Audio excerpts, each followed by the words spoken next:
Chinese government has said that they will fight this trade war to the end. What does that mean? Well, first of all, this global trade war initiated by President Trump and his government is not only against China, it's against the rest of mankind, it's against the whole world.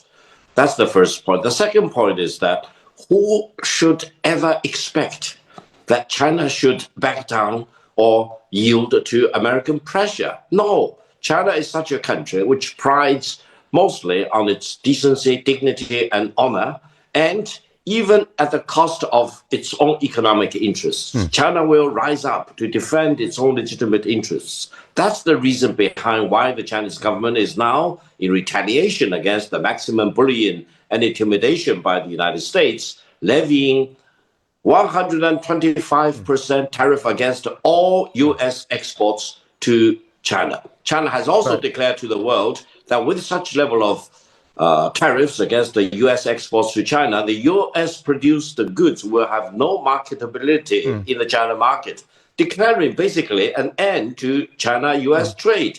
But this whole mess is created by the United States. China is responding to defend its legitimate interests and defend free trade for mankind. Also, there are many others who say that one of the reasons why these tariffs have been imposed is because China likes to dump cheap products. It is notorious for stealing intellectual property rights. You know, a whole raft of things that the Chinese do that other countries don't do, and that they should be reined in.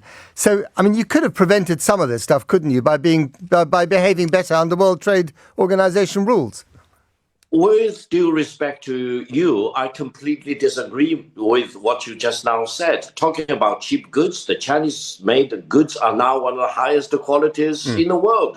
Talking about the Huawei-made three-fold smartphone, one of the best smartphones you can expect in the world. Many telecommunication equipment and the highways, for example, high-speed railways, you name it, you should really have a new look at what's the reality in China. I'm not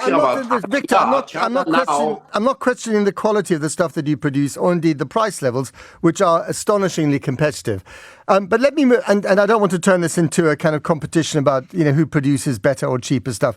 What I'm interested in, Victor, and I wonder if you could help me with this, is whether China, behind the rhetoric, can withstand the considerable pain that will be inflicted by this trade war on your country.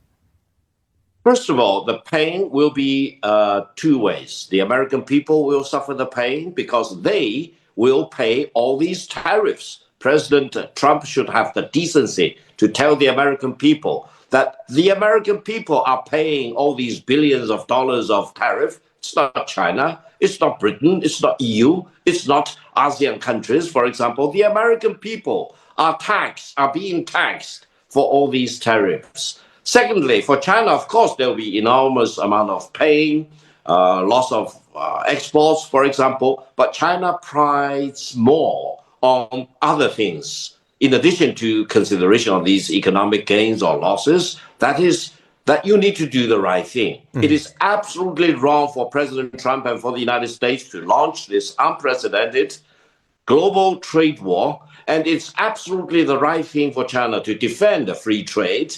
Therefore, we have a choice. Either you go along Trump's way, that is maximum bullying, intimidation, regardless of your decency and dignity, or the Chinese way. That is work hard, work very diligently, but also jump to the occasion to defend the matters of principle. That is free trade.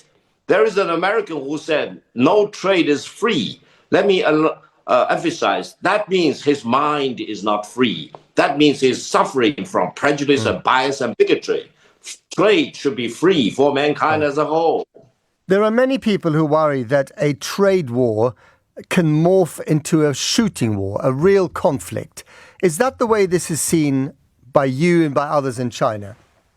Well, if we look back into history, into the 1920s, 1930s, of course, we should learn the lesson that trade wars, economic wars, eventually may actually be transformed into war or even global war. That's why we should urge mankind as a whole, put a stop to the trade war launched by the United States, put a stop to the tariff war, because otherwise left unattended, it may be transformed into a global war that will be Armageddon for mankind. We should embrace peace rather than agitate for war. That's the most important moment in modern history up to today. You sound almost panicky there, Victor Gao. No, I'm always sane, and I can always be in control of my faculties. It is the United States which is panicking. Look at the panic buying at department stores. Just imagine the pains the American people are going through when they are faced with this prospect of so much tariff that they need to pay for their daily goods. Victor Gao in Beijing, thank you very much indeed for joining us.